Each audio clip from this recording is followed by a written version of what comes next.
Hello everybody, it's me, TONIK TCW. As you're aware, the pirate event is running and I've got a video drop that explains all of that and the costs involved in getting hold of one of those event ships or captains. I'm here in my first look and my first play of the Tier 7 Caprice, which is a new British destroyer based on the Tier 7 French Tech T destroyer, the Le Fantasque. I've called this one Parlez, Vous, Anglais. Do you speak English? Let's have a look.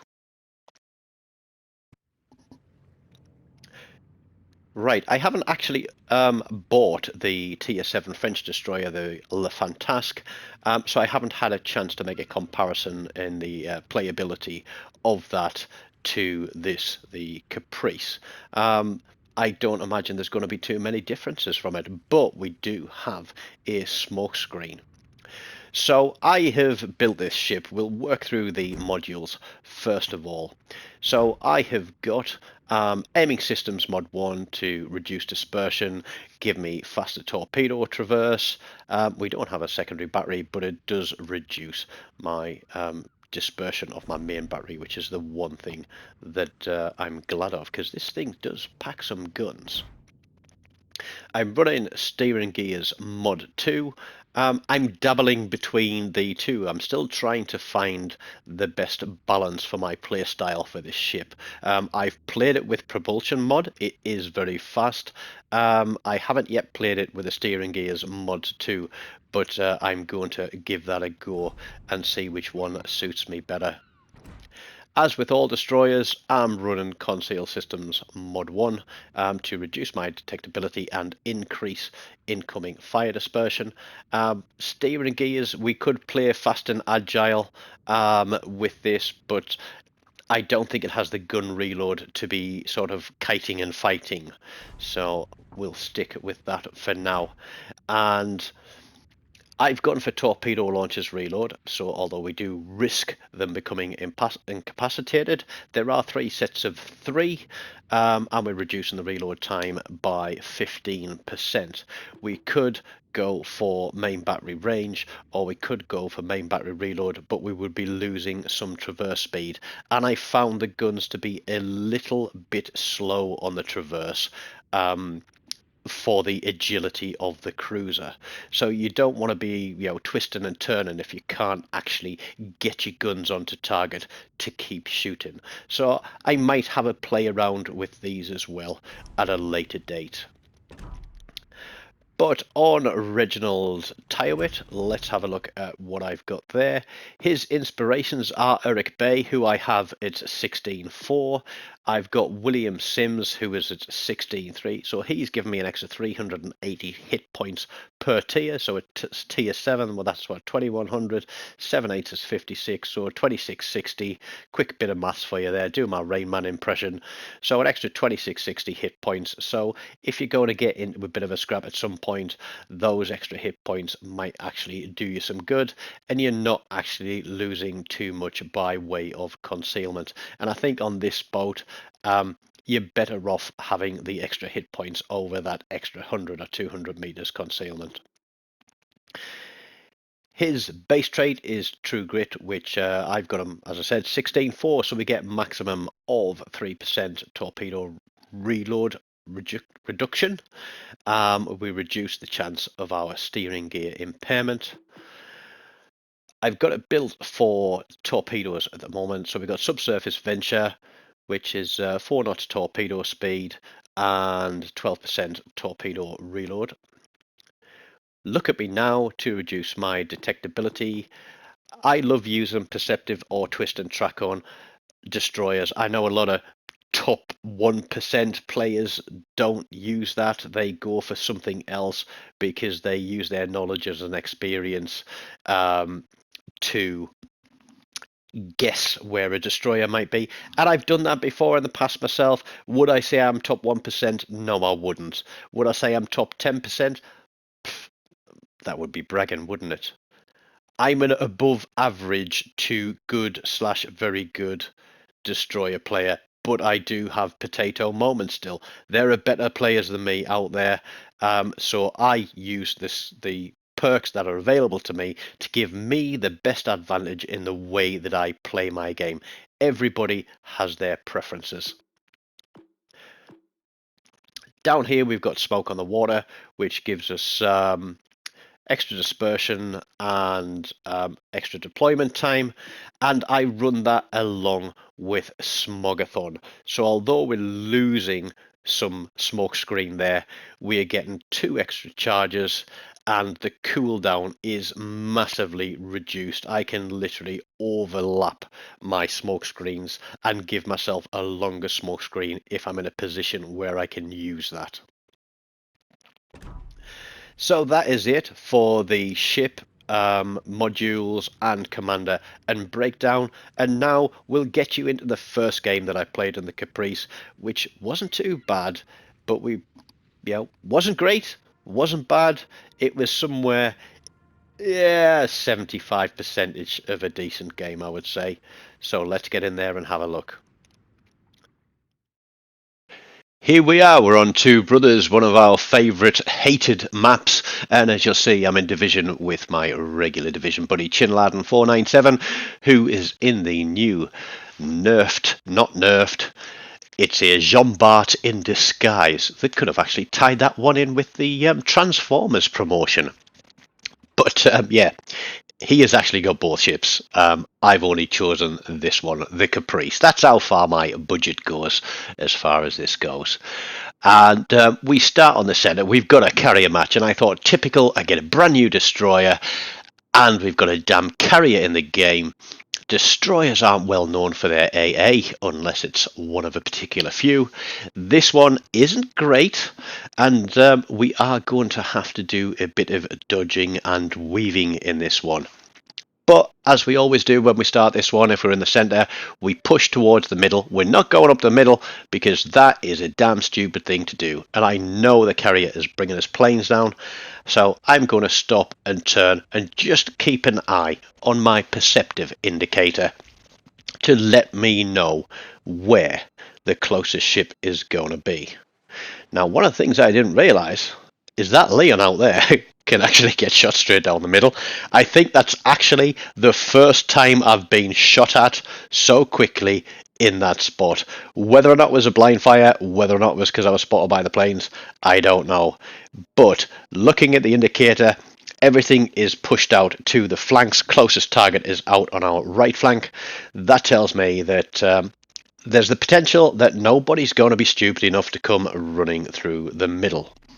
Our carriers is out on the right side. We've got a single destroyer out on the left and a battleship who's parked behind an island. Surprise, surprise with that one. So Chin and I decide that we are going to head out here and try and give this guy some support. And it's only now that I switch to my torpedo indicator. And I know I've got 3 sets of 3 torpedoes. But have you seen how big that spread arc is for 3 torpedoes? That is absolutely massive. I thought it was going to be something like the Fubuki, where you've got 3 quite narrow spreads, but it's not. Literally, one goes to the left of the map, one goes to the right of the map, and one goes straight up the middle of the map. So this is going to take some learning and getting to grips with. As well as the hood, we have got 2 destroyers out here. One is the black, and I think the other one is an Akizuki, didn't quite remember. But pushing out, I'm trying to get some torpedoes onto this hood. With the 2 of us out here, we've got more of a chance because we've got fire coming in from 2 directions. But at the same time, I know that hood is going to be waiting and ready for a destroyer to appear. And yeah, that might be me, because as I'm turned and trying to scoot down the side of this island thinking, have I got enough distance, I realise I'm going to hit the beach, and I managed to squeeze past that, just dragging my backside across the sand like a dog with worms. I pop my smoke screen, swing out because I want to drop detection. I didn't want to do a widespread on there We did the single fires. We got lucky. Chin has already battered that guy with a citadel from the La Foudre, and I managed to hit him with a torpedo for the first kill of the game and a first blood. So we're getting a feel for the ship. We're looking at the torpedo reload time. I think with this build it's down to about 66 seconds. But we're going guns. We get a fire on that Akatsuki and his engine's out. Chin is on him too, but Chin is going to be taking some battering from some other ships very shortly. He does what I do, his engine's out, so you go bow in. You go as skinny as you possibly can. I know the black is starting to take shots at me. I lose my engine. The Akatsuki is going at me and he pops his smoke. I don't know why he didn't do that sooner. Perhaps with his engine out, he wasn't able to slow down. But the black is there. He's doing a bit of jam spamming. He's out of torpedo range for me. So I put 3 torpedoes through the smoke screen where the Akatsuki is. I'm looking for our other destroyer. But then I realise that he's dead. As is the other destroyer on blue team. They're both dead. We have one, that's me, in a ship that it's my first game in, so I'm not overly confident in it. And red team still have 2 destroyers, but they're both out here. We have taken out one of their battleships though. We are pretty much even Stevens on point. There's not much in it there. But I push out wide. I want to push out wide, use my guns. Look at how wide those torpedoes are spread. Honestly, you could literally sail a battleship through them. Yeah, I don't know how I'm going to play this with torpedoes. I think literally I'm going to have to use single fire. Using single fire takes up more time than doing a torpedo spread, unless I fire all 3 spreads at once. Now the thing is with this is you can fire 2 torpedo spreads from one side, but then you have to do a full 180 to get your torpedoes off from the other side of the ship. You have a single salvo from the opposite side. I get detected. It's the Akatsuki. He immediately goes away from me, but I'm on guns. I'm turning out because there's a good chance that he has launched torpedoes. Now Chin is absolutely hot and on the ball there and clatters that Akatsuki before I have a chance to finish him. And that disappoints me and it makes me sad.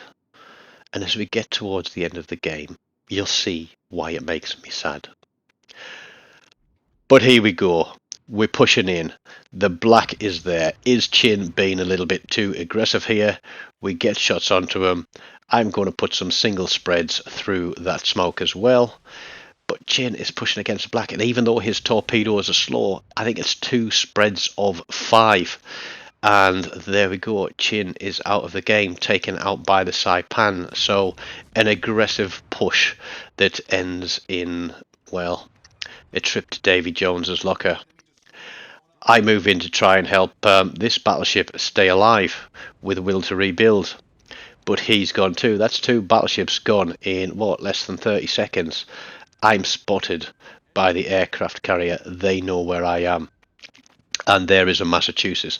Massachusetts has a beating on me.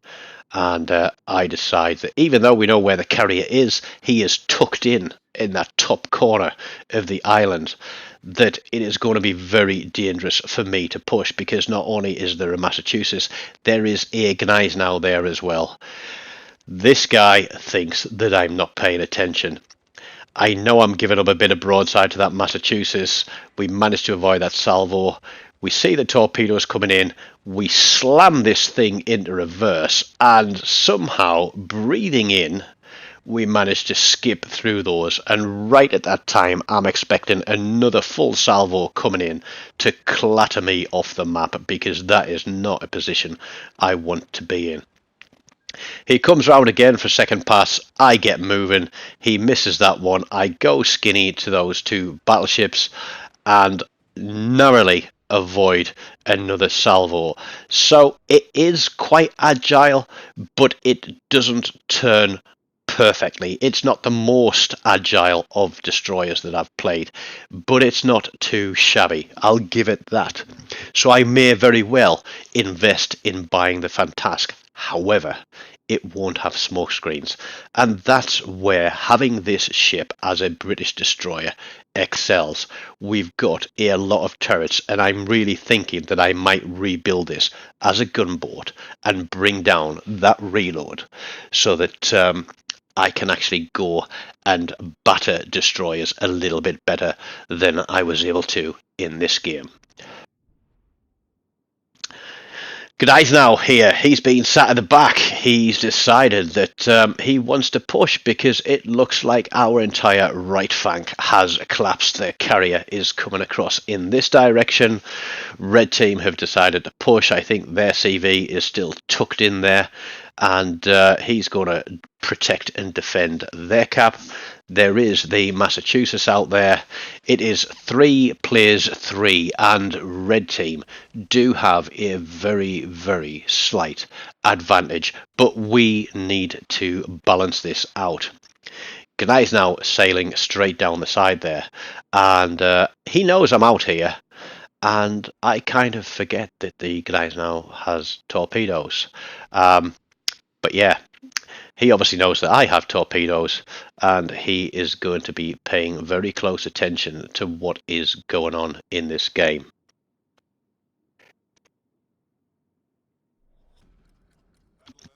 As I said, I've got 2 sets of torpedoes on one side. I've got 1 set on the other. I want to close this guy's now down.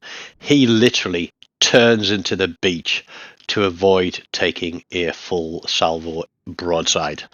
And yeah, that puts him in a difficult position. I know he's got to reverse out of there. And here, that's where the guy now puts his torpedoes, and I take one. And I was like, geez, how did I fall for that? Those 3 torps are on the way. My torpedoes on the other side are reloaded. I get a little bit too close for comfort. I've already taken 1 torpedo. That guy knows that there are more coming in. Our carrier needs to get in there and finish him. He backs up a lot quicker than I expected, and now he's going to pull forward a little bit quicker than I expected. But there we go. We put the torpedoes off. He takes some bombs from our easy mode carrier, and he just drops out of range there. But we know he's taken a torpedo. We know he's taken bombs. I don't know if he's damage controlled, but he is within range of my guns. So we're going to slow down here. We're going to pop the smoke. And while he is spotted by the carrier... Oh, wait. Was I the only one spotting him? I guess so, eh? So, now I'm in a smoke screen, I can't see anything, so what I'm going to have to do is wait for the carrier to get some more planes up, and then shoot again. But we land another torpedo, we land 2 torpedoes, we get the kill. So, thankfully, we managed to avoid embarrassing ourselves even further by having to come out of the smoke screen and shoot at a target. One of our battleships, this was the guy that was sat on the bottom corner to the right of me for the majority of the game, wouldn't support the destroyer that pushed out, and when things started getting a bit sticky down here, he decided he was going to sail straight up the middle. He's obviously a lone target. I think he is a Massachusetts. He is being absolutely battered and has next to nothing left on him. The Saipan realizes that he's there, and if that battleship comes around the corner, he's going to get deleted, and so I decide to put my guns to some use.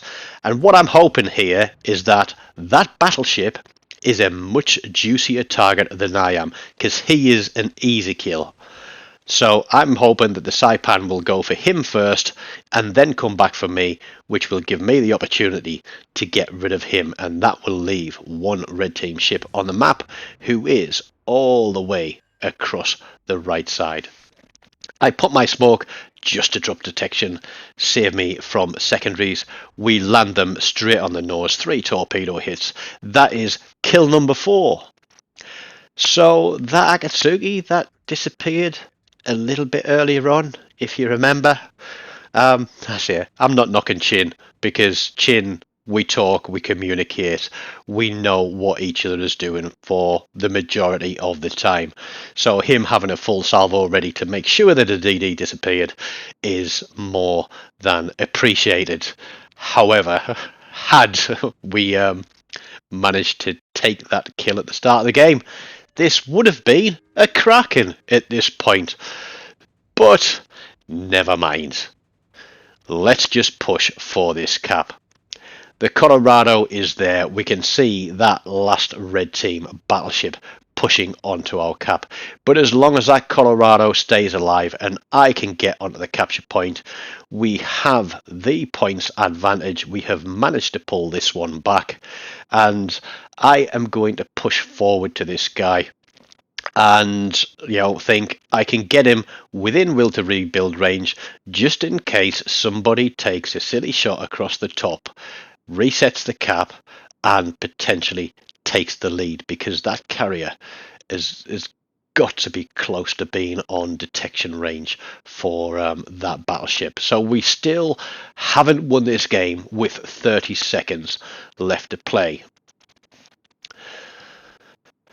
Pushing in. We're not going to take the cap in time. We know that. But I'm never convinced that a game is win literally until the clock hits 0 or the last ship is dead. You'll notice that the closer I get to this guy, I'm watching for his legendary skill popping, but it's not. 1.9, 1.8, 1.7. He either doesn't have a legendary commander, or I'm literally going to have to be tied up alongside him. But there we go. We finished with 77,500 damage, 4 kills, 7 torp hits, 6 plane shot down, a flood, a bit of good action, a bit of torpedo action, a bit of a learning curve. A pretty average game with 2002 base XP. There's the Kraken kill there with Chin on the Lafuda. So I hope you've enjoyed this first look at the Caprice. It's certainly something that I'll be playing a little bit more of and getting to grips with. Don't call me a warrior, please. But if you'd enjoy that one, stick around, click one of these links, and don't forget to like the video and subscribe to the channel if it's your first time here. Until next time, take care and goodbye.